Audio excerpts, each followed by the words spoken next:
Hey there. Tonight, we're leaving behind castles, swords, and medieval superstition and heading west.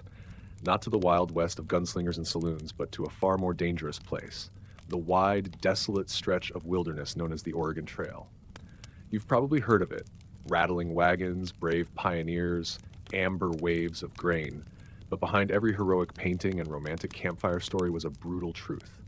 Most people didn't make it, and if you were among them, chances are you wouldn't have either. So dim your lights, settle into something warm, and let's travel back to a time when your greatest enemies weren't outlaws or wolves, but rivers, rations, and dysentery. April 1847, Independence, Missouri. Samuel Carter stood in the morning frost beside his wagon, hand resting on the edge of its canvas cover, wondering, not for the first time, if he was making a mistake. His wife, Eleanor, was busy securing a crate of flour with torn sleeves and chapped fingers. Their two sons, Thomas and Jack, sat on a barrel watching a mangy dog fight with a chicken for a scrap of bacon. And behind them, a long row of wagons stretched like a snake into the distance, each packed with hope, desperation, or both. They were going west, like everyone else, for land, for freedom, for a new life. What the pamphlets hadn't said was that it would take 5 months of endless walking, disease, storms, starvation, broken wheels, lost oxen, flooded rivers, rattlesnakes, and frostbite. And they were only on day one. The wagon wheels groaned as they rolled over the wet earth, leaving behind the last wooden buildings of town. Samuel drove their team of oxen while Eleanor walked alongside, her boots already soaked. The trail was wide here, soft, muddy, hopeful. Children from other wagons waved. Dogs barked. Someone played a fiddle. But by evening, the tone shifted. Wagon number 3 lost a wheel crossing a shallow creek. Wagon number 7 buried a child under a cottonwood tree, coughing blood and burning with fever. Nobody asked from what. They didn't need to. It was always either dysentery, cholera, or everything. Samuel watched the burial quietly, hat pressed against his chest. The ground was too wet, the grave too shallow. But no one said a word. "Should we go back?" Eleanor asked, voice low. She didn't ask again. That night they camped near the banks of the Kansas River. The oxen grunted softly. The fire popped. Thomas scratched at bug bites until his arms bled. Jack cried in his sleep. A passing scout warned them rain was coming. "Hard rain," he said, "the kind that moves rivers and buries wagons." Samuel nodded. He didn't say that Eleanor had packed too much. China plates, a mirror, a small chest of books. The kind of things you couldn't eat, trade, or burn for warmth. The kind of things that would eventually be thrown into the prairie. He already knew they'd leave most of it behind. The Oregon Trail didn't care if you were a banker or a farmer, rich or poor. It had no memory and no mercy. It just stretched ahead, 2,000 miles of dust and regret. By sunrise, the rain had started and the real journey had only just begun. The rain fell in curtains, not a gentle drizzle, not a soft spring shower, but a thick, unrelenting downpour that turned the prairie into a swamp and every wagon into a coffin on wheels. By mid-morning, the trail was a river of mud. The oxen pulled with trembling legs, their hooves sinking deep with every step. The wagon wheels screamed, children cried, and still no one stopped. Stopping meant death. Samuel squinted through the storm, reins clenched, his hat plastered to his scalp, dripping. Eleanor trudged beside the wagon, her skirt soaked through, boots sloshing with water and prairie muck. Thomas clung to the inside of the canvas, coughing into his hands. Jack had gone quiet. That silence was worse than any sound. They reached the Kansas River by early evening. It was supposed to be shallow, a place where wagons could ford slowly, carefully. But the rains had swollen it into a roaring beast. The water moved fast, brown and angry, churning with branches, dead brush, and the occasional panicked animal dragged from its den. A crowd had gathered at the riverbank, about 30 wagons. Some families were debating building rafts. Others were already arguing. One woman screamed at her husband to turn back. He slapped her. She fell to her knees in the mud, sobbing. Samuel saw all this and said nothing. The trail had already begun its work, peeling people back layer by layer until there was nothing left but instinct and survival. Eleanor stood next to him, staring at the river. "How deep?" she asked. "Too deep. And fast." He nodded. "We wait," he said, though he knew waiting wouldn't change a thing. That night they camped a few hundred feet from the river's edge. No fire, just damp blankets and a leaking wagon. The boys were too cold to cry. Eleanor's lips had turned blue. They lost a wagon that night. The Jenkins family, wagon number 11, tried to cross after sunset. No one saw them go. Just heard the oxen scream, the wood crack, and then nothing. By morning, the river had swallowed everything. No bodies, no supplies, just one floating trunk, spinning slowly in the current, and a child's bonnet caught in a bush. When Thomas saw it, he asked, "Was that the girl with the red shoes?" No one answered. They crossed the river 2 days later, roping oxen together, floating wagons one at a time. Samuel and 2 other men stripped down to their waists, waded chest deep into the current, guiding the animals, shouting commands. One ox slipped, dragging a man under. He didn't resurface. "Keep going," the scout said. "We've got hundreds more miles. One man doesn't matter." Samuel hated him for that, but not enough to disagree. By the next week, they'd left the river behind. The air dried. The mud turned to dust, but the people had changed too. No more singing, no more waving children. Now there were cracked lips, bleeding feet, sunburned eyes, and a silence broken only by the creak of wagons and the grunt of dying oxen. At night, Eleanor barely spoke. She stared at the stars like she wanted to curse them. Samuel thought of Missouri often, not the people, not the land, but the sound of rain on a proper roof. Now it was just wind, wolves, and moaning wood. A woman died of fever 3 wagons ahead. Her husband buried her with a broken shovel. They left a stone behind, scratched with her initials, E.T. The trail didn't pause. The trail never paused. Samuel began keeping a list in his pocket, names of the dead, just their first names. He told himself it was to honor them, but deep down, he feared forgetting his own. By the time they reached the Flint Hills, the land rolled like an ocean frozen in motion, waves of dry grass and wind that never stopped moving. The sky had turned cruel again. No more rain, just the kind of heat that pressed on your chest and dried the inside of your nose until it cracked and bled. Every morning, Samuel's shirt was stiff with dust. Eleanor wrapped her apron around her mouth to keep from coughing. Jack had developed a rash across his arms and chest. Thomas wouldn't eat anymore. "I'm just not hungry," the boy whispered. But Samuel knew what that meant. Back home, a child who stopped eating was assigned to call the doctor. Here on the trail, it was something closer to a countdown, and they were still only in Kansas. The wagons began to lighten, not by choice, but by necessity. Folks started throwing things off to make the climb easier. A family ahead of them dumped a cedar trunk packed with silverware, a pair of violins, and 2 framed portraits. They left them beside a cottonwood like a forgotten altar. Eleanor watched the man toss the violins. Her face didn't change, but later that evening, when Samuel looked into the wagon, her wedding shawl was gone. "Too heavy," she said. The next day, Jack coughed up blood. It came out red and bright on his sleeve. Eleanor pressed a rag to his lips, but the stain kept spreading. He wasn't the first. Dysentery, fever, consumption, no one ever said which one was doing the killing. They just knew that once it started, you either died quickly or wished you had. Jack died 3 nights later under a starlit sky, curled between his brother and mother. His last words weren't words at all, just a soft sound like a sigh that never finished. Samuel dug the grave himself. They didn't have a marker, no wood to spare. So he placed Jack's boot at the head of the grave, cleaned, polished, and empty. The next morning, they moved on. There was no ceremony, no mourning, just a numb ache and the low creak of wagon wheels in dry grass. One woman screamed when her baby died of heat stroke. She carried the body for 2 days, refusing to let go.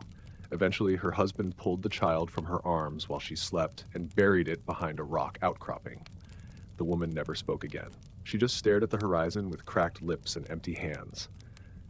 They passed more graves now. Hundreds, maybe. Some with names scratched into bark or stone, others unmarked. No time, no energy. Just the dirt, the dead, and the trail.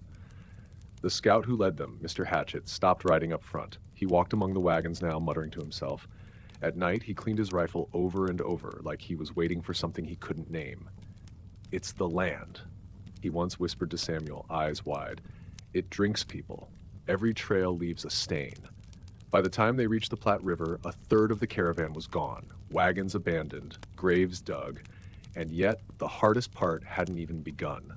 Ahead lay the Rocky Mountains, and beyond that, the desert. But no one turned back, because there was nothing left to return to, only the trail and what it would take from them next. They saw the Rockies for the first time on a day so clear it felt like a cruel joke. There, on the edge of the sky, rose jagged blue teeth, sharp and cold, standing silent over the horizon like a promise written in stone. To many, it looked like salvation. To Samuel Carter, it looked like a grave. "They're beautiful," Eleanor whispered, but even as she said it, she was shaking. Her hands, once strong and quick, trembled when she tried to tie her hair. She hadn't spoken Jack's name in weeks. Neither had Thomas. The boy walked differently now. Slower, shoulders hunched, gaze fixed on the road like he was waiting for it to swallow him whole. The trail grew thinner as they climbed. The ruts carved by thousands of wagons before them narrowed into single tracks, pressed deep into the earth. Sometimes the path was barely wide enough for two oxen side by side. Rocks jutted from the ground like broken bones. Wind whistled between ridges, whispering things that weren't quite words. "Best to move at dawn," said Hatchet, the scout, "before the snow starts falling." It was August. Snow wasn't supposed to come yet, but nothing followed rules out here. The ascent broke one of the wagons within hours. A snapped axle on the steep slope sent the entire thing tumbling backward, wheels splintering, barrels exploding into the rocks like smashed ribs. A boy riding in the back was thrown clear, landing in a tangle of thistle and thorns. His arm bent the wrong way. No one looked him in the eye as they passed.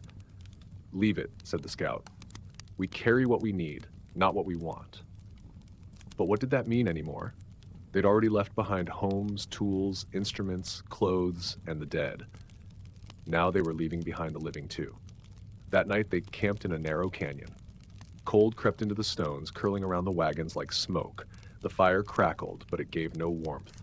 Thomas sat close to it, knees drawn up, eyes hollow. Eleanor wrapped her arms around him, but she was shivering too hard to speak. Samuel took out his list of names. He didn't write Jack's. Couldn't. Instead he wrote, "The boy in the canyon." He didn't even know his name. Above them something howled. A wolf, or maybe just wind. The higher they climbed, the less the world felt like earth. The trees turned to gnarled claws, the soil thinned, every breath became a labor. Some folks started coughing up black phlegm, others simply stopped walking. They'd sit by the side of the trail, eyes wide, waiting for a mercy that wouldn't come. And still, the mountains climbed higher. One man cut loose his oxen in a fit of rage, shouting, "Let the Lord carry me!"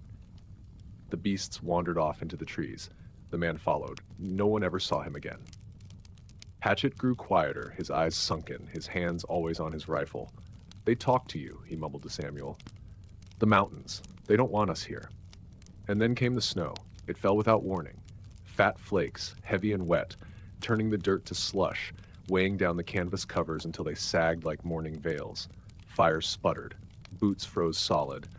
Eleanor burned their last extra blanket just to keep the cooking fire alive. 2 more weeks, Hatchet said, but even he didn't believe it. They lost 2 oxen overnight. Another froze to death mid-step. Thomas began coughing again, deep and low, the kind that rattled in the chest. They didn't say the word. Pneumonia. Instead, they wrapped him tighter, fed him warm broth, prayed in whispers they barely remembered. On the 10th morning in the Rockies, Eleanor woke to find her fingertips blue. The wind had sliced through their canvas in the night. She hadn't felt it, just drifted off in the cold. She smiled when Samuel told her, "At least I didn't hear anything." They descended the mountains 3 days later. Less a caravan, more a funeral march. Wagons cracked and broken, children limp in their mother's arms. Samuel walked most of it, not by choice. His boots were falling apart. The oxen were too weak to pull more than bones. By the time the land leveled out again, no one cheered, because ahead lay the desert, and everyone knew. Mountains kill with cold, but deserts kill with time. When the first wagon wheel cracked in the desert, nobody even cursed. They simply stopped, stared at it, and then looked away. Just another thing that broke, like a rib or a promise. Samuel dropped to one knee in the powdery dust and examined the damage. The wood had dried out, sun-bleached and brittle, like everything else out here. He didn't speak, didn't call for help, just sat there, staring at the jagged break. It was noon. The sun wasn't just high, it was merciless. There was no breeze, no shade, no clouds. The sky was too big, too blue. The kind of sky that pressed down on your chest until you forgot what normal air felt like. They were somewhere in the Great Basin now. What passed for landmarks were piles of rocks, twisted shrubs, and the occasional bleached skeleton. Oxen, mule, human. Eleanor had stopped asking if they were close. Samuel had stopped pretending to answer. Behind him, Thomas hacked out a dry cough, then said, "The water smells like rust." It did. Every barrel. Because there were no creeks here, no rivers, just shallow puddles where others before them had dug down and scraped at the earth. They'd drink anything now, water that tasted like metal or moss or worse. If it didn't kill you, it was a gift. At night, the cold came back, sharp and unexpected, but they still preferred it to the heat. The heat was cruel in a different way. It whispered things, made people see things. One man claimed he saw a lake just over the next ridge. He ran toward it, arms open, laughing. When they caught him, his tongue was swollen and his shoes had melted. They never saw him again. Some days they didn't move at all, not because of rest, but because the oxen simply refused. They would lie down in the sand, their flanks rising slow and shallow, eyes dull, tails still. No amount of shouting helped, no whips, no prayers. When one finally died, Samuel helped skin it. The meat wasn't good, it wasn't even bad, it was just meat. They ate it anyway. The worst were the children, not the ones who died, the ones who watched. There were fewer tears now. Grief had become too expensive. People saved it like coin. A woman named Hester gave birth somewhere near the edge of the desert. No one knew exactly where, they just remembered she stopped walking for a day, screamed into the night, then resumed the next morning with a bundle of cloth in her arms. The baby never made a sound. "Don't ask," was all she said. They didn't. The heat kept rising, and Samuel knew the worst was still ahead, because the desert didn't kill like the mountains. The mountains were dramatic, violent, loud. But the desert starved you of water, of sound, of memory. Sometimes Samuel would look at Eleanor and not recognize her. Her skin had cracked, her cheeks hollowed, her eyes empty.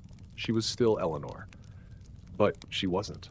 Not the woman who had packed a lace shawl and a book of psalms. Now she packed silence. Even Thomas had changed. He didn't speak anymore, except in short, hard phrases. "I'm thirsty. My feet hurt.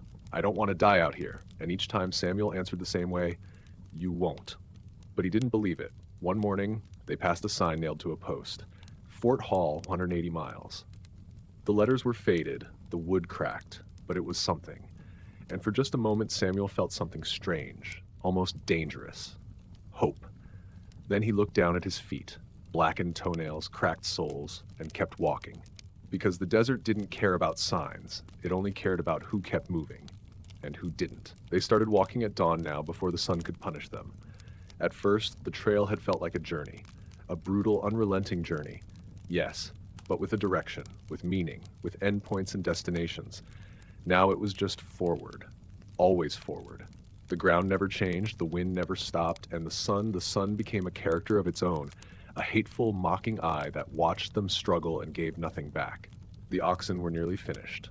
Samuel knew it, even if he didn't say it aloud. Their ribs pressed through thin skin, their breath came slow, and their eyes held no fight. When one collapsed that morning, it didn't even cry out. It just sank into the dust with a soft, shuddering breath and didn't rise again. Hatchet, the scout, walked past without glancing. "Leave it," he muttered, as if saying it louder might drain the weight from the loss. The family who owned the beast, 3 wagons behind Samuel's, stood in silence for a while. Then they unhitched the second ox from the team, redistributed what they could, and started walking. Everyone walked now, even the children, even Thomas. He hadn't spoken in 2 days. His lips were cracked so badly they bled when he tried to drink. Eleanor carried a cloth soaked in weak tea that she pressed to his mouth every hour, wringing it into his throat like a mother feeding a dying bird. There was no tea left, of course. The water they used for it was more mud than liquid, but it made the boy feel like it was something. And that was enough. The days bled into each other. Each evening brought the same ritual. Collapse beside the wagon, chew on something that might have once been food, and watch the wind dance over the dunes. The firewood was gone. There hadn't been any trees for over 100 miles. Folks now burned dried dung, twisted cloth, and old leather. The fires smelled like desperation. One man tried to kill himself, cut his arm open with a rusty tin edge. He survived, but only barely. Not because of help, but because his blood had thickened from dehydration and the blade wasn't sharp enough. God wouldn't take him, someone whispered. Others nodded. They understood.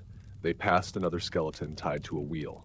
It had become a message of sorts, one that the dying left behind. A warning, a joke, a curse. No one said a word about it. They just turned their eyes away and kept walking. Then, one afternoon, they reached the edge. It wasn't marked. There were no signs. Just a gradual shift in the land. More grass, more green. A creek, a real one. Trickling water, cold and clear, bubbling out of a rock. People dropped to their knees. Some wept, others stripped and fell into the water, fully clothed, laughing until they coughed.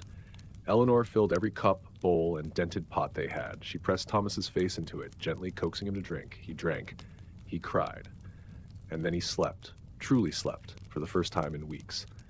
They camped there that night. No one asked how far Fort Hall was now. No one even cared. They had water, and for that brief, impossible moment, they felt human again. Samuel sat by the creek alone, staring at the moon reflected in its dark surface. His hands trembled.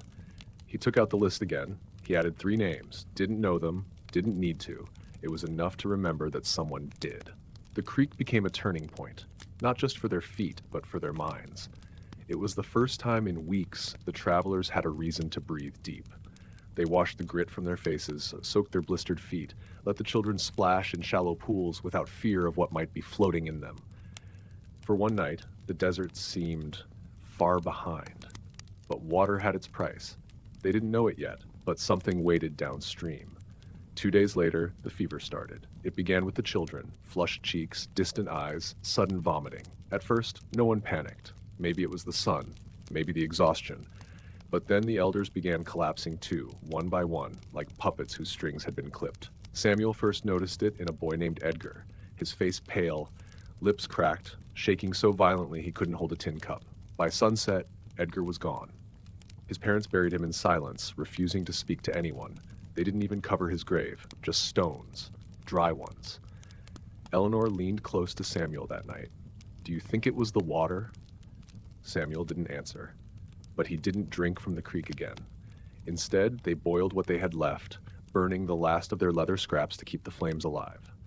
One man tried to boil water using sunlight and a sheet of glass from a shattered lantern. It didn't work. The sickness spread anyway. They called it camp fever, trail rot, water curse. Whatever name they gave it, it made people collapse in their sleep, wake screaming, or never wake at all. Hatchet, the scout, didn't get sick, but something shifted in him. He stopped sleeping altogether. He began talking to himself more loudly, sometimes cursing the trail, sometimes laughing. He scratched something into his rifle stock each night. When Samuel asked what it was, the scout simply said, "Names," then walked away. By now, the wagons had thinned. Some families left theirs behind, transferring what little they could carry to backs, shoulders, and sacks. A few left handwritten notes on scraps of canvas tied to the wagons. "Gone ahead. Pray for us. Don't stop here." The graves grew shallower. No one had the strength to dig deep anymore. Some stopped burying entirely. One morning, Samuel woke to find a woman sitting beside a covered shape wrapped in a quilt.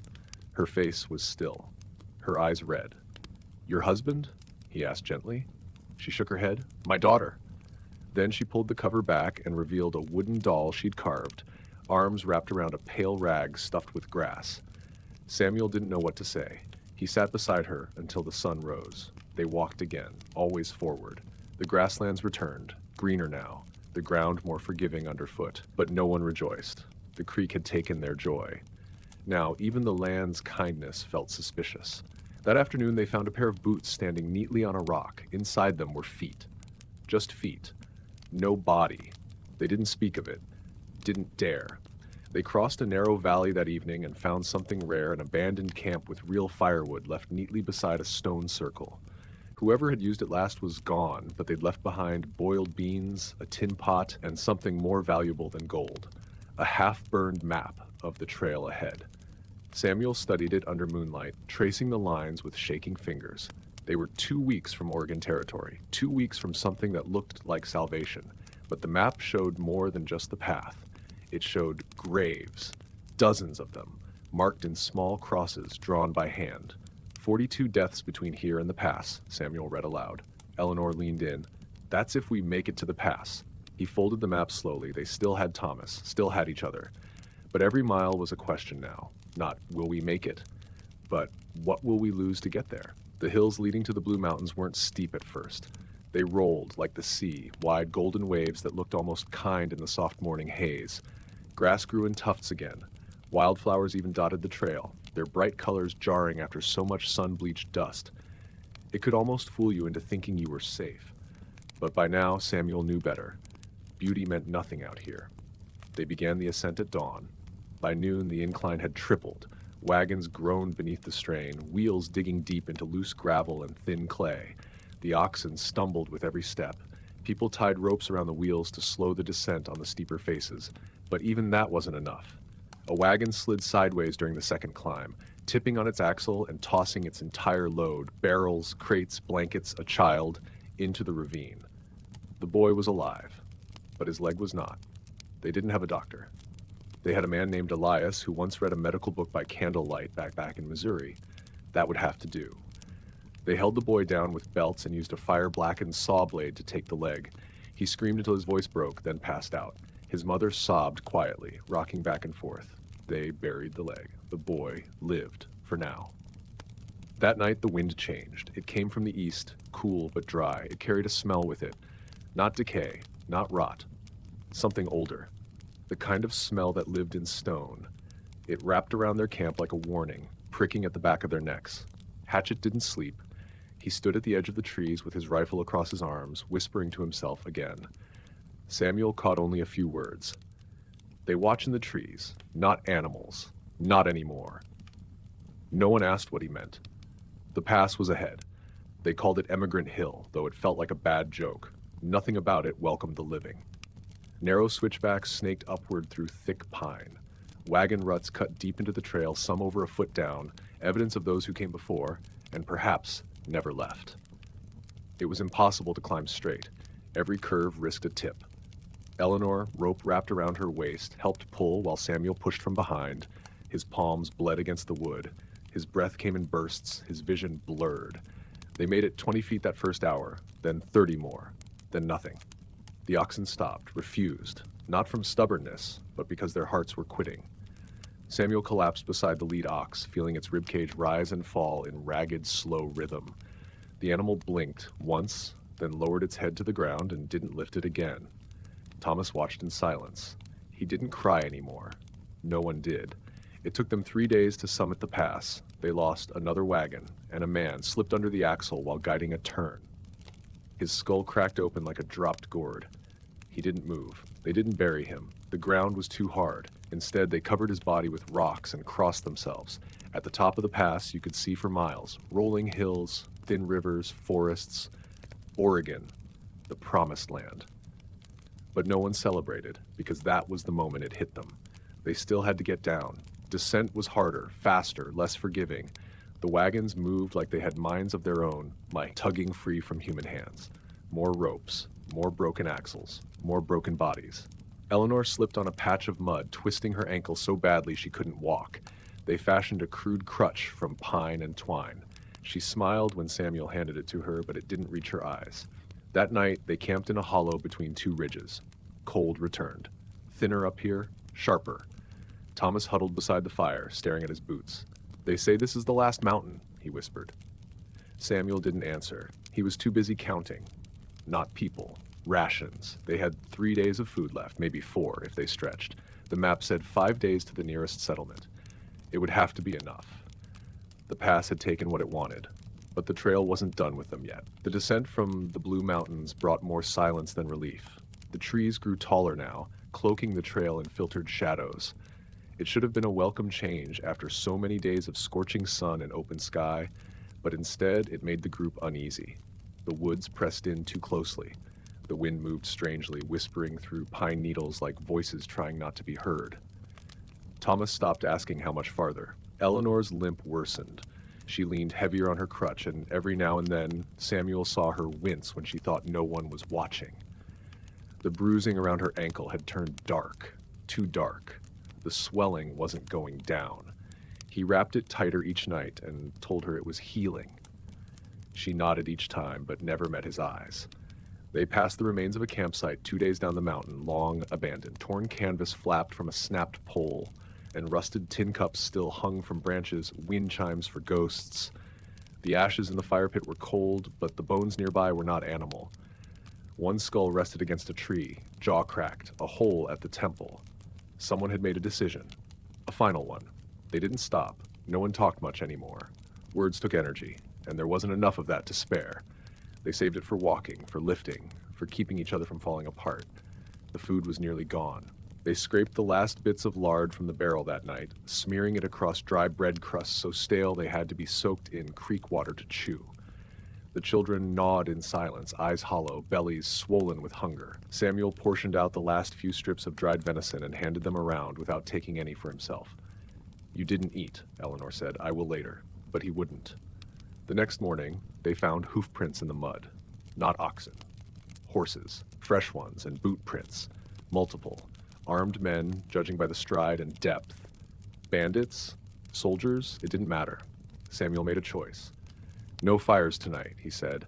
They huddled together in the dark, breath fogging in the cold, ears straining for any sound that wasn't their own hearts. The woods crackled. Something snapped in the distance. Thomas whimpered once but didn't speak. They kept moving at dawn. The forest thinned eventually, giving way to a stretch of burned land. Black trees like charred fingers clawing at the sky. A wildfire had rolled through months ago, maybe less. The ground crunched underfoot with ash and brittle roots. The sun returned here, harsh and sharp against the pale sky. And so did the flies. They followed the wagon relentlessly, buzzing around open sores and drying sweat, diving into the children's mouths and ears. Eleanor swatted at them weakly, but her hand barely rose now. The infection in her ankle had spread. She was burning up. That evening, she collapsed. Samuel caught her just before her head hit the earth. Her skin was clammy. Her breath came fast and shallow. He held her for hours, whispering nonsense, stories from Missouri, stories they used to laugh at, back when there were porches and neighbors and bread that didn't need to be rationed. Her eyes fluttered but didn't open. "I'm sorry," he said finally. "I thought we'd make it together." But Eleanor was somewhere else now. Still breathing, barely. Thomas sat beside them, knees tucked to his chest. "Will she be okay?" he asked, not looking up. Samuel opened his mouth, then closed it. Instead, he just wrapped his arm around the boy and stared into the dying light. They were 3 days out from the next trading post, if the map was right. But that was a guess. And guesses could kill. He made a plan that night. He'd carry her if he had to. He'd lash her to the cart. Anything. The trail had taken everything else. He would not let it take her too. Not yet. As the fire died and night pressed in, Samuel reached into his coat and pulled out the worn list again. He added no names this time. Instead, he wrote one word, "soon," then tucked it back into his coat, pulled the blanket over Eleanor's shoulders, and stared into the dark until the stars disappeared. The next morning, the wind came down from the hills, thin, cold, and smelling of ash. It wove through the camp like a thing alive, slipping under blankets and stirring the dust around sleeping faces. It moaned softly through the branches of a dead juniper, and when the first of the oxen lowed in discomfort, no one stirred. Not until Eleanor rose, coughing. She crouched beside Thomas and laid a hand on his forehead. Still warm. Breathing shallow. His cough had deepened again in the night. Wet now. It clung to him like the dust in his lungs, a reminder that there was no physician, no tonic, no miracle to be had on this road. Only walking. She pressed the cloth to his lips and whispered, "Just a little further." No one dared say how far further really was. They moved out slow, the sun still tucked behind ridgelines. The wheels creaked in protest. The oxen stepped with reluctance. Every step into the next rise was like climbing out of a grave dug too deep. Samuel walked ahead now, not because he led, Hatchet still had that honor, but because he could no longer stand the sound of the wheels. The groan of timber and iron made his stomach turn. So he put distance between them, just far enough to hear his thoughts and not theirs. The trail narrowed, bent along the edge of a ravine so deep it swallowed the light. One misstep, one loosened stone, and a wagon would fall until it vanished into pine-shadowed silence. They went single file, voices hushed. The wind pressed harder now, like it wanted them gone. Somewhere on the ledge, the Irish woman's foot slipped. Her child yelped, tumbling sideways into the dust. But she caught her, held tight, her body trembling, lips pressed to the girl's dirt-matted hair. Nobody spoke. They only moved on. By midday, they found a tree, a real one, not scrub, growing beside a spring so shallow you had to kneel in the dirt to drink. Hatchet took first watch while they rested. His rifle leaned across his knees, eyes tracing the ridgelines for movement that wasn't wind. Samuel sat nearby, chewing a strip of dried venison until his jaw ached. He watched Eleanor tend to Thomas, now cradled in her lap. The boy's cheeks had hollowed. His skin had turned the gray pale of too many sleepless nights. "We'll rest an hour," Samuel muttered. "Then we walk," Eleanor replied. No question in her voice, only resolve. The wind picked up again. It brought with it the scent of pine tar and char, smoke on the edges of breath. Not fire, no visible plume, no danger yet, but the memory of it. Somewhere, days behind, the trail burned. Forest or prairie, it didn't matter. It always burned. Elias came walking slowly now, prayer book clutched in both hands like a talisman. His lips moved, forming soundless verses. When he passed the tree, he stopped and placed one hand against its bark. He whispered something, too soft to hear, and left behind a torn page pressed into a crack in the trunk. "Someone will pass this way," he said later. Someone might need the words. No one answered. By sundown, the light bent red across the valley. A hawk circled once, then veered off. That night, they didn't speak much. The fire crackled, and the cold returned, deeper than before. Samuel wrapped his coat tighter and stared at the stars through the smoke. He'd always imagined the stars were fixed, unmoving. But here on the trail, they seemed farther away, like even heaven kept its distance from this path. And still, they walked. By morning, the frost had crept over the canvas. A pale veil stretched across the wagon tops, brittle and glimmering. Samuel woke to the slow shudder of coughing. Eleanor again, huddled over Thomas, whose breath now came with a wet rattle, slow and far apart, like boots trudging through mud. The fire had gone out in the night. Too tired, they'd forgotten to feed it, or maybe they just let it die. They broke camp slowly. No one spoke of time anymore, not in days or miles. They measured distance in the wear on boots, in the dwindling weight of the flour sack, in the looseness of Thomas's skin against his bones. The oxen had grown lean, their ribs now visible beneath the hides. One of them stumbled, and Hatchet muttered under his breath, rubbing the beast's side like it would help. But his eyes were fixed ahead. Always ahead. The trail turned west that morning, deeper into the hills where the trees grew fewer and the soil turned to sand and gravel. The sun was higher now, but it didn't warm them. It only exposed everything, cracks in the wagon wheels, the frayed ends of rope, the red swelling in Eleanor's eyes. They passed an abandoned handcart by midday. It lay crooked on the edge of the trail, one wheel missing, its handles snapped clean. Beside it, a mound of stones and a bonnet laid gently over top. No names, just a shape in the earth. No one slowed, no one needed to, they all understood. Samuel kept walking. The sun crept higher and the silence deepened. Only the sound of boots and dust, of wooden wheels dragging across gravel. That was what the trail did. It took sound and turned it into rhythm. No voices, no laughter, no song. Just the drum of movement and the cracking of joints. Thomas didn't wake that afternoon. Not once. When Eleanor pressed water to his lips, it ran down the side of his mouth. She didn't cry. She just sat there for a long time, brushing back his hair like she was fixing it for church. Finally, she looked up and said, "We keep going." They crossed a shallow stream by sunset. The water was reddish, and it stank of iron. Elias called it a sign of what, he didn't say, but no one drank it. They moved on, their mouths dry. Hatchet lagged behind that night, stopping every 100 paces to turn and scan the horizon. "There's someone out there," he muttered to Samuel, voice low. "Been seeing smoke at night. A camp? Could be, or something worse." They kept the fire low that night, just embers glowing under a pot of boiled bark and beans. No meat left. No salt either. Samuel chewed slowly, his teeth dull from grinding through weeks of hard biscuit and grit. The stars came out again, more of them this time, but they looked colder than before, like they were watching without care. Across the fire, Eleanor held Thomas in her lap. She hadn't moved for hours, his little chest barely lifted, just a shiver now and then. Elias murmured prayers over a cracked cup of water. Hatchet oiled his rifle with slow, mechanical hands, and Samuel stared into the dark. Somewhere, in the vast stretch of land between here and the end of the trail, was Oregon. Trees that whispered. Rivers that didn't stink. Soil that gave something back. That was the promise, anyway.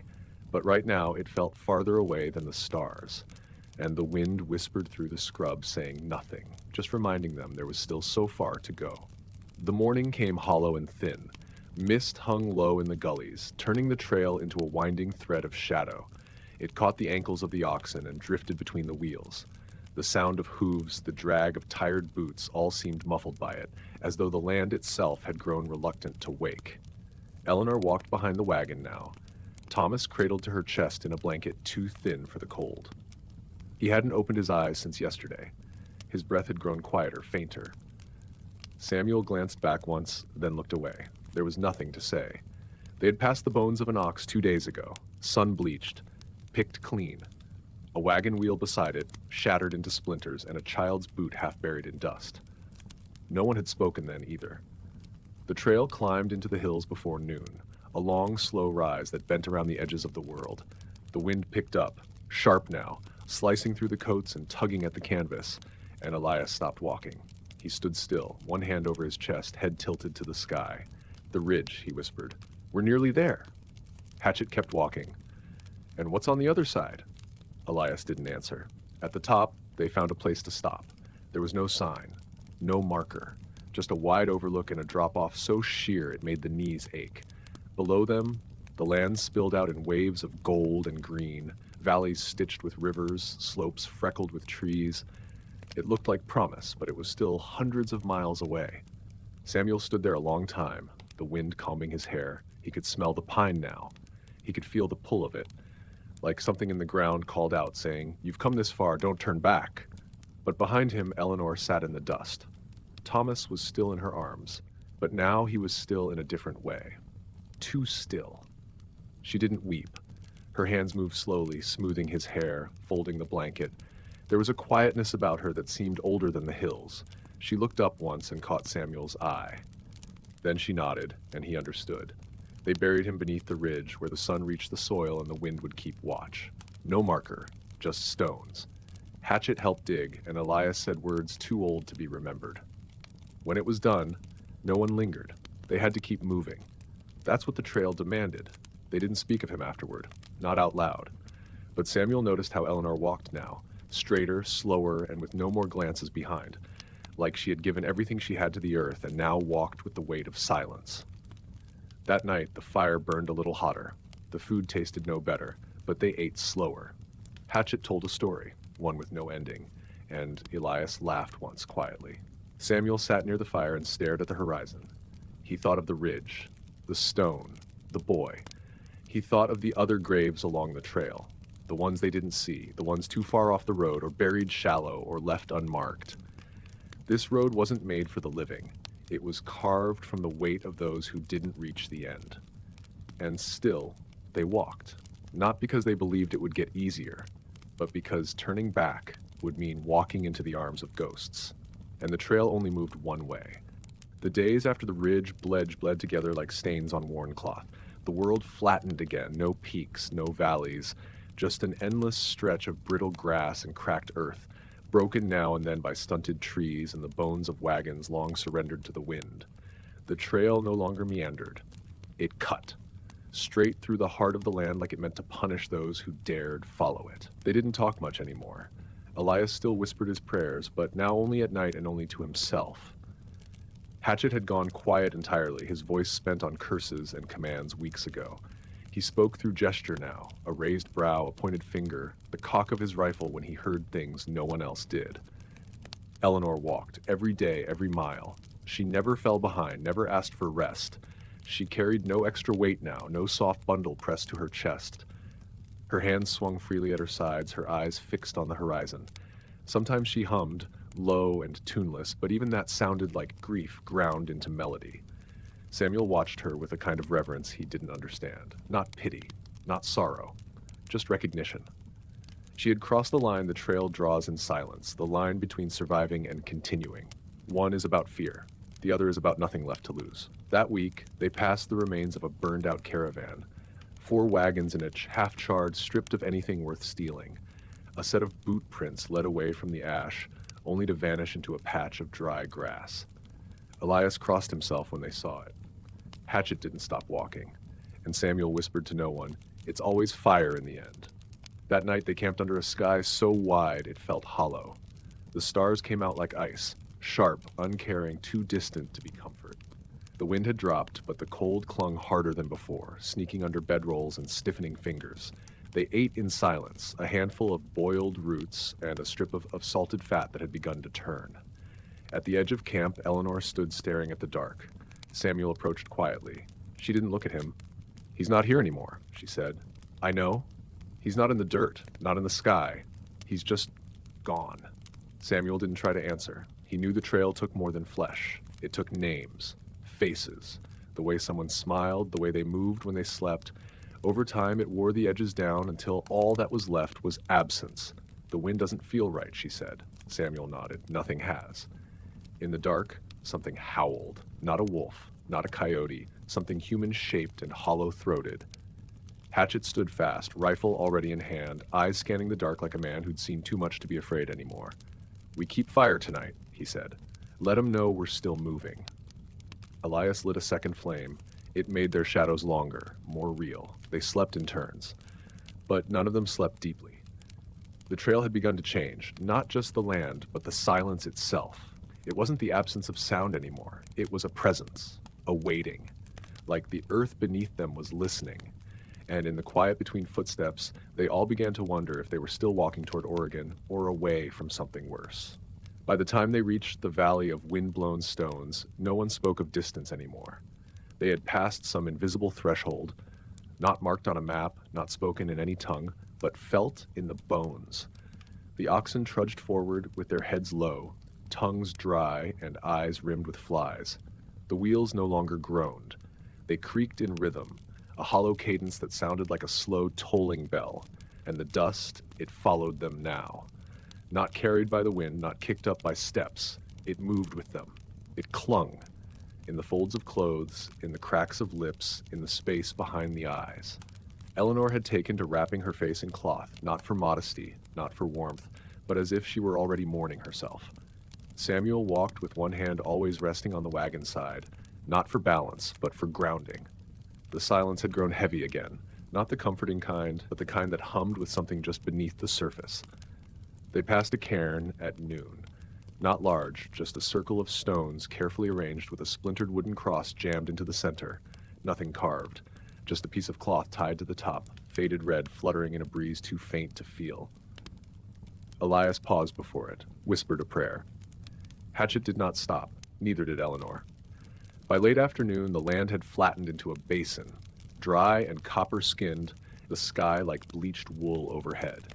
A place where echoes didn't carry, where sound felt swallowed, the kind of land where no birds flew and even the flies seemed weary. That's where they saw it. A single wagon, far off the trail, half collapsed, leaning to one side like a drunk too proud to fall. No people, no fire, just the frame of a canvas flapping in the wind and a dark stain spread out beneath it. Hatchet raised his hand. "Don't go closer," he said. No one argued, but Samuel looked longer than the rest. Something about the scene tugged at a part of him he didn't like. It wasn't dread, it was recognition. He'd seen the same pose in a man once, a prospector with nothing left but a Bible and an empty pan. That same tilt of shoulders, that same silence. That night, the fire burned low and mean. The wood was green, the smoke bitter. Elias offered no scripture, just silence. Hatchet cleaned his rifle with careful, deliberate strokes. Eleanor sat cross-legged beside her bedroll, staring into her palms like she'd forgotten what hands were for. "Something's wrong," she whispered. Samuel nodded. "It's been wrong." "No," she said. "Now, it's wrong." And she was right, because just before sleep came, the wind rose again, but not from the west, where it always came. This wind came from behind them, from where they had already walked, and in it, faint as a memory sharpened by fever, came the sound of voices. Not words, not cries, just the rhythm of many feet, walking, steady, relentless, like something behind them had remembered their names and decided to follow. The night stretched long and thin, like a thread pulled too tight. The fire guttered low, its flames fighting against the wind that came from behind, cold and whispering secrets in a tongue no one wished to understand. Samuel lay awake, feeling the weight of eyes unseen pressing in from the darkness beyond the firelight. The others were restless too. Eleanor's breathing shallow, Elias clutching his prayer book as if it were a shield, Hatchet's rifle never far from reach. They could hear it then. The faintest echo of footsteps, not one or two but many. Soft, steady, distant at first, like the slow pulse of a heartbeat beneath the earth. No one dared speak. The wind carried voices that were not voices, shapes that were not shapes, shadows that slithered just beyond the trees, moving with a purpose that chilled the marrow. Samuel sat up, the rough bark of the wagon under his hands, grounding him in the moment. His eyes strained to pierce the black beyond the circle of firelight. "Do you see them?" he whispered, voice brittle. Hatchet shook his head. "There's nothing but the dark." But Samuel knew better. He felt their breath on his neck. They were coming. The hours slipped by without pause. The men and women huddled close, each heartbeat loud in the quiet, each breath a fragile promise of life. Elias murmured prayers, his voice barely a thread in the night. Eleanor's fingers twitched, her nails digging into the dry earth. Hatchet fingered the hammer of his rifle, steady but ready. The footsteps grew louder, closer, until the wind carried the scent, earth, sweat, and something faintly metallic. Samuel's mind raced. Was it the ghosts of those who had walked this trail before? Or something darker, born from the soil itself? The fire flared suddenly, as if caught by a gust, sending sparks swirling upward like fleeting spirits. And then, in the flickering light, the shadows moved. Figures emerged, pale, indistinct, their forms wavering like smoke caught in a draft. No eyes, no faces, just the endless march. Samuel swallowed hard, heart hammering. "Back," Hatchet warned softly. "Don't meet their gaze." But Eleanor rose, trembling, and stepped forward. "They're lost," she said, "like us." The shadows halted, swaying like reeds in water. For a moment, the world held its breath. Then the wind died, and the night returned to its quiet watch. Dawn crept in pale and fragile. The figures were gone, but the weight they left behind lingered, an echo in the bones, a whisper in the dust. The trail was no longer just a path. It was a reckoning, and those who walked it would carry the shadows with them until the end. The dawn was thin and gray, as if the sun itself feared to rise fully on that forsaken trail.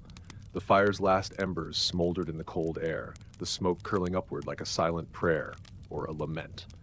Samuel watched the horizon, the pale light stretching across the cracked earth, casting long, brittle shadows over the wagons and the faces worn beyond recognition. Eleanor sat apart, her eyes hollow but fixed on some distant point beyond the hills. Thomas's absence lingered like a ghost, a silence that filled the space where words once lived. She fingered the worn blanket he had been wrapped in, as if tracing the threads could bring him back. Hatchet was sharpening his blade by the wagon's wheel, the metal ringing softly in the still morning. His hands moved with a slow precision, the rhythm steady but his gaze hard, unreadable. Elias moved among them, murmuring prayers beneath his breath, though even his faith felt fragile, fractured by the endless trail. The air was thick with a heaviness that no one dared name.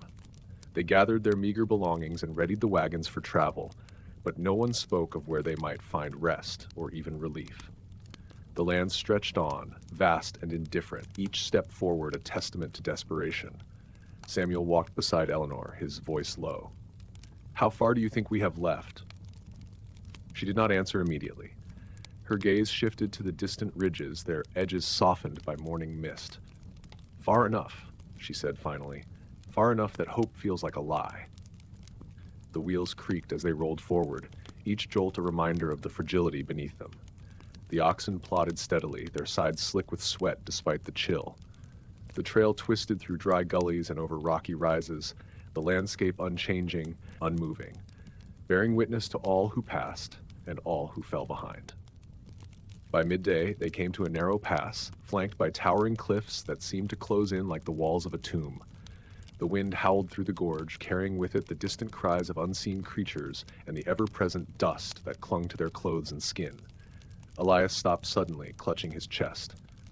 "The prayers," he whispered, "they grow heavy. The burden of those lost weighs on the land itself." Hatchet snorted, but there was no malice in it. Maybe the trail remembers every step, every breath, every soul it swallowed. Samuel thought of the wagon wrecks, the graves without names, the faces he would never forget. He thought of the whispers in the wind and the shadows that followed. And he wondered if they, too, would become part of this endless reckoning. As the sun began its slow descent, the sky bruised purple and gold, they found a shallow spring nestled between boulders. The water was cold and clear, a small mercy in the relentless wilderness. They drank with trembling hands, each sip a balm and a curse. That night, around the fire, Eleanor finally spoke. Her voice was soft but steady, carrying the weight of all they'd endured. "We set out chasing a dream," she said, "but the trail has shown us another truth. It is not the promise of land that brings death. It is the road itself." Her words hung in the air, heavier than the smoke, sinking deep into the hearts of those who heard. Samuel stared into the flames, the flickering light casting shadows that danced like ghosts. He knew they would walk until their feet gave out, until the earth claimed them as it had so many before. Because the Oregon Trail was no highway to a new life.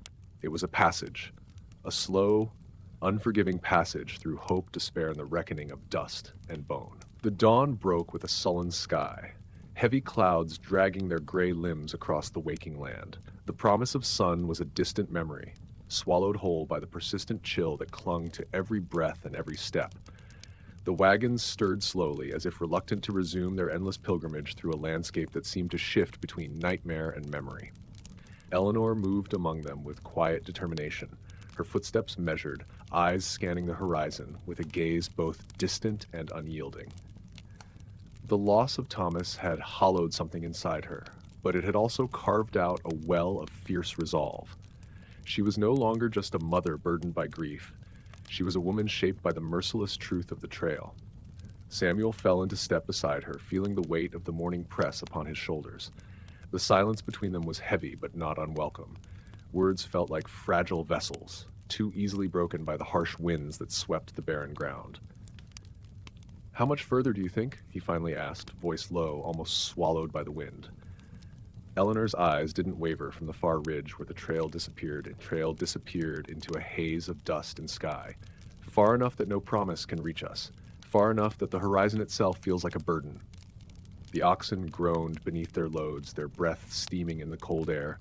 The wheels of the wagons bit into the earth, leaving shallow scars in the dry soil, marks that the wind would soon erase, like the lives that passed over them.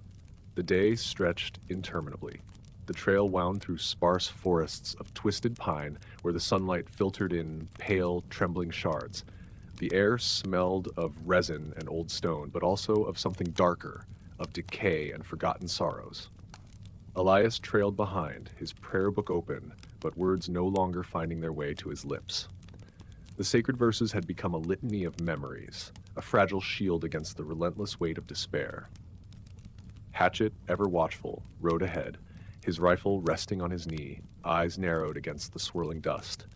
His gruff silence was a language all its own, a reminder that even the strongest among them were fraying at the edges. As evening fell, they reached a shallow creek that trickled weakly through the cracked earth. The water was cold and clear, a cruel contrast to the dust that coated their skin and clung to their clothes like a second layer. They made camp on its banks, the night settling in with a heavy quiet. The fire was small, the wood damp and reluctant to catch flame. The faces around it were drawn and pale, etched with lines carved by sleepless nights and endless worry. Eleanor sat close to the fire, her hands wrapped around a tin cup of weak tea. She stared into the flames as if searching for answers in their flickering dance. Samuel found himself beside her, the crackle of the fire filling the spaces between them. "Do you think we'll make it?" She didn't look up. The trail doesn't promise safety. It only promises one thing: movement, forward or not at all. The wind whispered through the trees, carrying with it the faintest hint of rain and the ghosts of all who had walked this path before. In the distance, the sky darkened and the first cold drops began to fall. They would rise in the morning, drenched and weary, and continue. Because the Oregon Trail did not wait for the broken. It swallowed them whole, and still, they walked. The rain came slow at first, a fine mist that sifted through the pines and settled like a damp shroud over the worn earth. It seeped into the cracks of their skin, chilled their bones, and turned the trail beneath the wagons into a slick ribbon of mud. The world had shrunk to this small circle of damp and shadow, where the smell of wet leather and earth mixed with the faint scent of smoke from the struggling fire. Eleanor pulled her cloak tighter, the fabric heavy with rain, water pooling in the worn folds. She sat beside the fire, the dull glow flickering over her tired face. The days without sun had carved deep hollows beneath her eyes, shadows that no sleep could fill. Thomas's absence was a weight she carried silently, tucked away beneath her steady breaths. Samuel knelt nearby, working to cover the fire with damp leaves, trying to coax even a few more sparks into life. His fingers were stiff, numb, trembling from cold and exhaustion. Every movement was a reminder of the slow unraveling, the trail pulling at the edges of their humanity, thread by fraying thread. Hatchet stood guard near the tree line, rifle slung but ready, eyes sharp and alert. The rain blurred the outlines of the forest, turning the trees into dark ghosts, swaying in the mist. His lips pressed into a thin line. He knew the dangers lurking beyond the wet shadows. Wild animals, desperate men, or worse, the kind of silence that swallowed whole those who strayed from the path. Elias sat apart, hunched over his prayer book. The pages were soaked and smeared, but he still traced the inked words with trembling fingers. His voice rose, low and cracked, reciting prayers meant to ward off not just sickness, but the creeping despair that threatened to consume them all. The night stretched on, heavy and unyielding. The rain's steady patter was both lullaby and torment, a relentless rhythm that matched the pounding of hearts and the slow fade of hope. In the dim firelight, Eleanor's gaze lifted, eyes searching the dark beyond the rain. "We're near," she said softly, more to herself than anyone else. "The Willamette Valley." Samuel's breath caught. The words tasted like a dream long held, fragile and distant. "But near," she added, "is a cruel thing out here. It's a promise that can break you." The fire flickered, sending shadows that danced like memories across the sodden earth. They were a broken company, bodies weary, spirits worn, and hope stretched thin like the canvas of their wagons. Tomorrow, they would rise again, step forward into the unknown. Because on the Oregon Trail, survival was not a given. It was a battle against the land, against the weather, against the slow, merciless unraveling of all that once was. And still they walked, for there was no other choice. The rain whispered secrets in the night, and the trail listened, waiting. The rain had softened into a steady drizzle by dawn, a quiet weeping that hung in the air like a mournful breath. The earth beneath the wagons was a patchwork of slick clay and tangled roots, each step forward a careful negotiation between hope and exhaustion. The trail had become a mirror of their own worn spirits, battered, uncertain, and weighed down by the endless sky. Eleanor stood at the edge of camp, her cloak drawn tight against the chill, eyes tracing the far horizon where the land dipped gently into the promise of greener pastures. The Willamette Valley was close now, though the miles still stretched between her and the relief it might bring. Relief, a word heavy with uncertainty, carrying the bitter taste of dreams deferred and losses still fresh. Samuel moved quietly beside her, the mud clinging to his boots, the cold seeping into his bones like a slow poison. He wanted to ask if she believed they would make it, but the words lodged in his throat, fragile and useless. Instead, he offered only a nod, a silent acknowledgement of the shared burden. Behind them, the others stirred. Hatchet checked the wagon's wheels, the rope bindings damp and frayed, whispering curses under his breath. Elias muttered prayers, his voice a fragile thread weaving through the damp air, while the others prepared for another day's journey with hands that trembled more from weariness than cold. The fire, a stubborn ember beneath sodden logs, cast flickering shadows that seemed to dance with the ghosts of those who had fallen along the trail. Samuel stared into the flame, seeing not just the faces around him, but the countless souls swallowed by the dust and dirt. Names forgotten, stories left untold. They moved out slowly, the wagons creaking and groaning as the oxen pulled them forward. The trail was slick, the wheels sinking deeper into the earth with every turn, but they pressed on, driven by the fragile hope that had carried them this far. The sky above was a slate-gray canvas, heavy with the threat of more rain, and the air smelled of wet pine and distant thunder. The wind whispered through the trees, carrying a mournful song that seemed to echo the sadness buried deep within each traveler. As the day wore on, Eleanor's steps faltered for the first time. The weight of loss, the endless march, and the cold had carved new hollows in her soul. Samuel reached out, steadying her with a gentle hand. "We're close," he said softly. "Closer than we've been."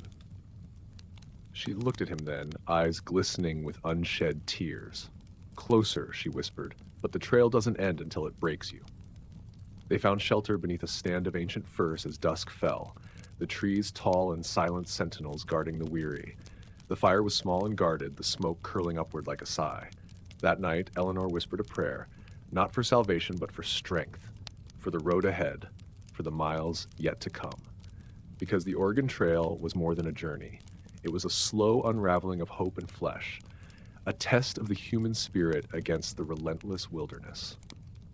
And for those who dared to follow it, there was no turning back, only the sound of wheels in the dirt, only the weight of the horizon, only the quiet, unyielding march forward. The sky began to lighten slowly, pale fingers of dawn slipping over the hills like a whispered promise.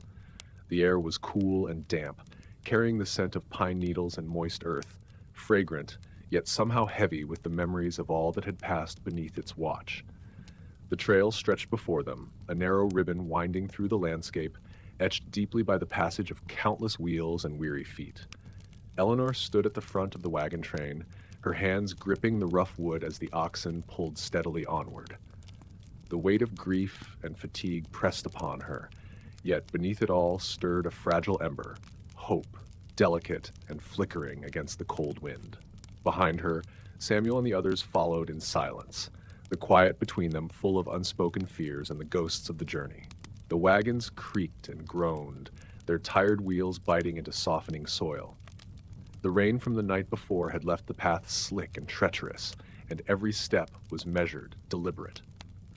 The oxen's breath steamed in the cool morning air, and their muscles rippled with effort beneath worn hides. As they rounded a bend, the valley unfurled before them, a vast expanse of green and gold, stretching wide beneath a sky that had finally broken free from its gray shroud. The Willamette Valley, lush and inviting, lay open like a promise whispered through the mists, but the sight brought no smiles, only a deep, aching silence.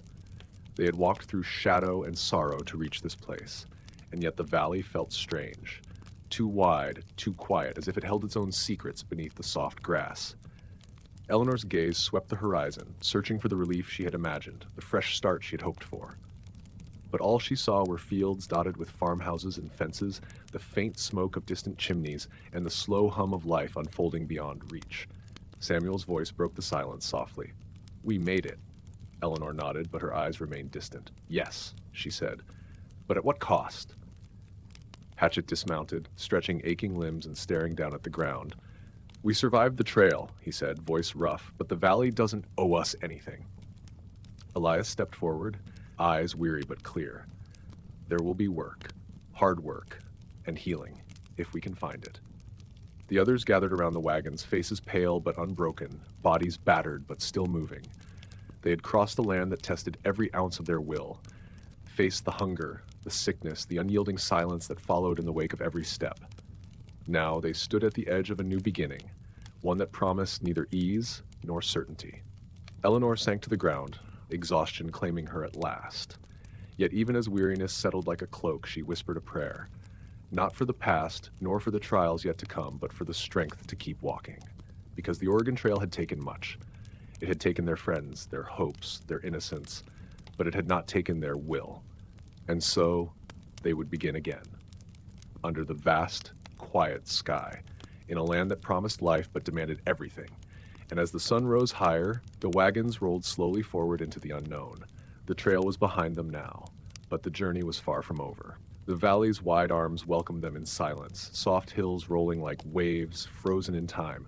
But beneath the verdant promise lay the weight of countless stories, of those who had come before, staking claims with trembling hands, carving homes from stubborn soil and vanishing into the whispering grass. The land held memory, and memory held shadows. Eleanor rose, muscles aching but spirit unyielding. The dirt beneath her boots was foreign, softer than the hard-packed trail, yet somehow less forgiving. As she stepped forward, the wind carried a faint scent of wildflowers and earth, mingling with the faint tang of smoke from distant hearths. The contrast was sharp, life thriving beyond the trials of the road, yet tethered to the same fragile thread of survival. Samuel moved beside her, his gaze lingering on the scattered cabins and fields that dotted the landscape like reluctant beacons.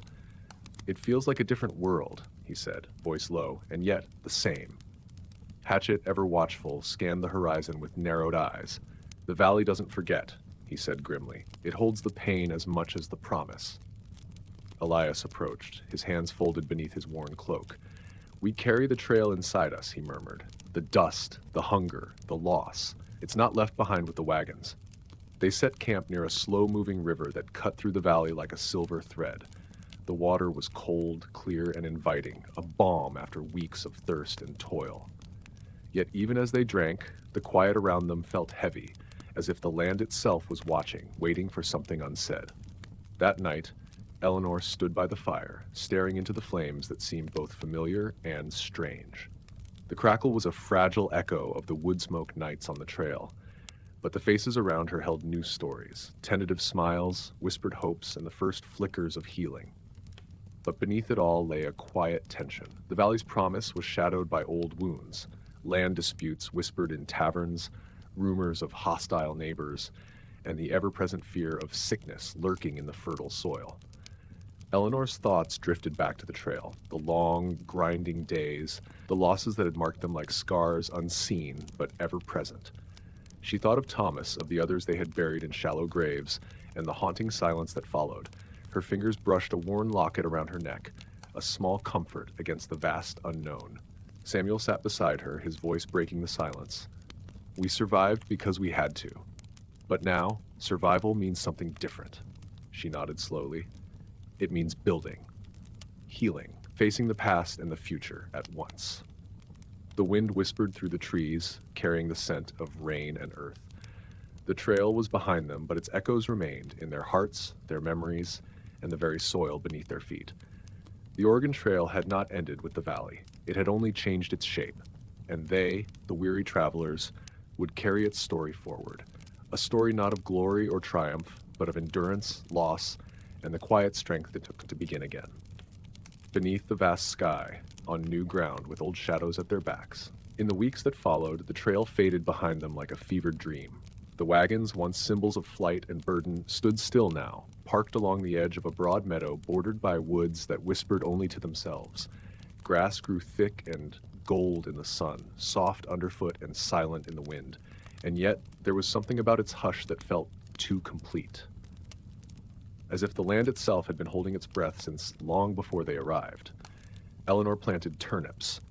She did not know if they would take root or if the valley soil would accept them the way it had accepted the bones of those who came before. But she planted them anyway, one trembling handful at a time, her fingers dark with loam. It was not faith that guided her, nor hope. It was need, something to do with her hands, something to bury besides memory. Samuel had taken to cutting logs. The small house they were building was no more than a frame, really. 4 walls, a roof still open to the sky. But it stood, and the sound of hammer and axe was a rhythm he could cling to. It steadied the shaking that never quite left his bones. Every board nailed into place felt like a promise, even if it was a quiet one. Elias spent his days tending the ill. There were others nearby now, other survivors of the long road west. Some had arrived years before, their eyes sunken and voices low, unwilling to speak of the journey. Others were new, like them, still hollow from what the trail had taken. Elias moved among them with his prayer book and poultices, but even he had begun to fall silent. His hands remembered the dead too well. Hatchet didn't build. He walked the perimeter at dusk, rifle slung, eyes wary. He never spoke of what he saw in the shadows between the trees, but the others knew. The trail may have ended, but the danger hadn't. He kept watch the way a man watches a wound that has scabbed but not healed. Not yet. Some nights they gathered around the fire. They did not sing. They did not tell stories. They simply sat, letting the warmth soak into their silence. On these nights the past was a presence among them, not spoken, but felt, like the press of fingers on the back of the neck. The crackle of the fire filled the spaces where names used to be. One night, Eleanor spoke aloud, her voice so sudden that it startled the flames. When we left, I thought we were escaping death.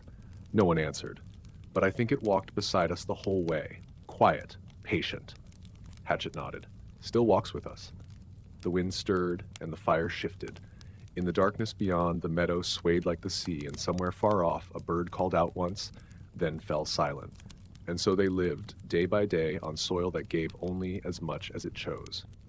They worked, they built, they buried the old and marked the new, and though the trail was behind them, it lived in their joints, their breath, their dreams. For the Oregon Trail was not a road, it was a transformation, and once crossed, it never let you go, even where the grass grows quiet. The house stood now, mostly. 4 walls of split pine, a roof patched with bark and hand-nailed shingles, and a single door that creaked with every shift of wind. Smoke curled weakly from the chimney on calm mornings, winding up into a sky that still seemed far too large. But the quiet had changed. It was no longer a silence of hunger or dread, like the trail had been. It was something older, deeper, the kind of silence that settles in after long suffering, when grief has grown patient and the ghosts no longer need to shout. Eleanor kept the inside tidy, a broom made of bundled reeds, a floor swept smooth by habit. She hung sprigs of lavender above the window, not for beauty, but for something like protection. Sometimes she thought she heard Thomas's voice when she turned too quickly, or caught his shadow in the corners where lamplight didn't reach. But she never looked too hard. She had learned not to chase what had already gone. Samuel spent his mornings staring out over the field before cutting wood. His axe sang in steady rhythms, splitting logs that steamed with sap. He no longer flinched at the sound of cracking wood. It had become a kind of music, something to fill the space where words failed. He'd grown quiet since the rain season began, not withdrawn, just deeper. Like a man who'd walked too far into a cave and learned to listen to the drip of water more than the echo of his own voice. Hatchet rarely came near the fire anymore. He kept to the edges, a hound in human skin, patrolling where no threat had been seen but all still suspected. He said little, and the others stopped asking questions. He watched the tree line as if the trail itself might return, cloaked in dust and memory, dragging something behind it. Elias built a crude chapel from fallen timber. No steeple, no altar, just a bench and a cross of twisted iron he found buried in the old wagon. He preached only on Sundays, but even then his sermons had shifted, no longer warnings of damnation or praise for divine mercy. Now he spoke of endurance, of hands blistered and hearts hardened by miles, of how survival, quiet as it is its own kind of prayer. The others came, they listened, because they knew now there are things you cannot unlearn, like the way a dying man calls for his mother, or how the wind in the grass sounds like footsteps when you're alone, or how food never truly satisfies when you've once starved. Even the land bore its scars. Crops took root slowly. Rain came when it pleased. The forest watched from the edges with eyes no one could name. And still they lived, not in joy, not yet, but in motion, in ritual, in the stubborn ritual of staying. Eleanor rose with the sun. Samuel cut wood. Elias prayed. Hatchet watched. And when dusk settled across the valley, when the air smelled of damp earth and hearth smoke, they sat again beside the fire, not for warmth, but for remembrance. They didn't speak of the trail anymore. They didn't have to. It lived in them now, in their marrow and breath. And some nights, when the wind turned strange and the stars blinked slow and red, they knew. The trail hadn't ended. It had simply grown still. The spring thaw came quietly, almost shyly. First a softness to the ground beneath their boots, then the slow retreat of frost from the edges of the fields. The air was damp and still, carried the sting of winter's breath, but it no longer bit.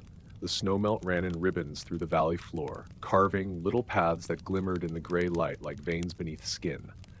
Life stirred. But so did memory. Eleanor planted onions this time, her fingers finding the rhythm again, pushing bulbs deep into furrows with hands that still bore the trail's bruises. The soil was cold, wet, rich with rot and possibility. Her shoulders ached from days bent low, but she welcomed the pain. Pain was real. Pain was still here. Hope she was not yet sure about. The children from the neighboring farms came by some afternoons now, carrying baskets of eggs or sticks of butter to trade. Eleanor smiled at them, even laughed once when a rooster chased a girl through the trees. But the sound of her own laughter felt foreign in her mouth, like a language she had once known but forgotten how to speak. Samuel had carved a bench outside the house. He sat there at dusk, smoking a pipe given to him by a dying man somewhere west of Independence Rock. He stared at the mountains to the east, always east, where the trail had come from, as if watching to be sure it stayed behind him. "Sometimes I dream I'm still walking," he told Eleanor one evening. "Not from fear, not even from hunger. Just walking, and no one ever turns around." Eleanor nodded. "In my dreams," she said, "the wagons creak even when they're not moving." The land was generous in its own time. The green deepened, the trees bloomed, the days stretched longer, and with the thaw came the return of sound. Birds in the rafters, frogs by the creek, the wind rustling through pine and cottonwood. It would have felt like peace, if not for the knowledge of what had come before. Hatchet had built himself a cabin farther up the slope, where the trees thickened and the view stretched far. No one visited often. He did not ask for company. Sometimes they saw him walking the ridge at dawn, a rifle on his back, eyes fixed on some point in the distance. Whether he watched for danger or for something else, no one could say. One morning, Elias knocked at the door, face pale beneath his beard. He held a bundle wrapped in cloth, bones, brittle and weather-stained, found in the earth near the creek. A shallow grave, long forgotten. "They walked here before us," he whispered. "Others. Maybe from the Donner Party. Or just families who didn't make it." Eleanor took the bones. She did not flinch. The ground remembers. They buried them near the river, under a cottonwood whose bark had split in two. Elias read a passage from the Book of Psalms, and the others stood in silence, their eyes cast low. No one asked their names. It did not matter. The trail had taken them, and now the land held them. At night, Eleanor sometimes lit a candle and placed it in the window, though there was no one left to look for it. It was a habit, a soft defiance, because though the trail had ended, it had not vanished. It had simply gone to sleep beneath their feet, and they walked on it still, every morning, every breath, every time they turned their faces to the wind. By the time summer came, the fields rippled with life. The onions had grown thick and green. The turnips bulged beneath the soil like secrets kept too long. Bees gathered at the edge of the clearing, fat and slow in the warm light. And the trees, those tall, watching sentinels, had begun to lose their menace, though they still creaked with every passing wind, as if remembering. The wagon that had carried Eleanor west sat behind the house now, half dismantled, its wheels sunken in the earth. Vines clung to its frame, threading through its spokes like fingers refusing to let go. Some days, she touched the wood and felt it breathe, as if the memory of motion still lived inside it. Hatchet had not come down from his cabin in 3 days. When he finally did, it was only to leave a basket of dried meat and a fresh knife at their door. No words, no glance, just a silent exchange between those who had seen too much and lived anyway. Samuel had begun to laugh again, only once during a thunderstorm, when a bolt cracked so close it rattled the windows and sent a rooster squawking into the firewood. He'd laughed then, not at the storm, but at the absurdity of surviving worse. Elias still tended the chapel. It leaned now just slightly, and moss crept up its sides like a slow confession. He didn't preach much anymore, but he kept the door open. Sometimes neighbors left things on the bench inside, dried herbs, folded notes, bits of carved bone. No one ever took them. They were offerings, not trades. Eleanor rose early one morning and walked the hill behind the house, where the view opened wide over the valley. Mist hung low, blanketing the fields in silver. The sun had not yet broken, but light bled slowly into the sky, pale and cautious. From here, the world looked still, whole, as though it had never known hunger, fire, or grief. But she knew better. She knelt in the grass and placed her hand to the earth. Beneath the green, beneath the roots and worms and resting stones, lay the old path, not paved, not marked, but there, always there. She had walked it once, over mountains, through rivers, across the silent bones of those who didn't finish. She had walked it through sickness, through hunger, through silence that had pressed like a fist around her throat. And now, here in the hush of morning, she understood. The trail never ended. It lived in how they cut their bread, in how they buried their dead, in how they spoke softly when the sky turned strange. They had not conquered the wilderness. They had learned to live beside it, to be shaped by it, to remember. When she stood and walked back down the hill, the grass closed behind her undisturbed, but the earth knew. The earth always knew. And somewhere far behind her, past the mountains and the river and the long forgetting, the trail waited still, quiet, endless, and alive beneath the feet of those who dared to dream westward.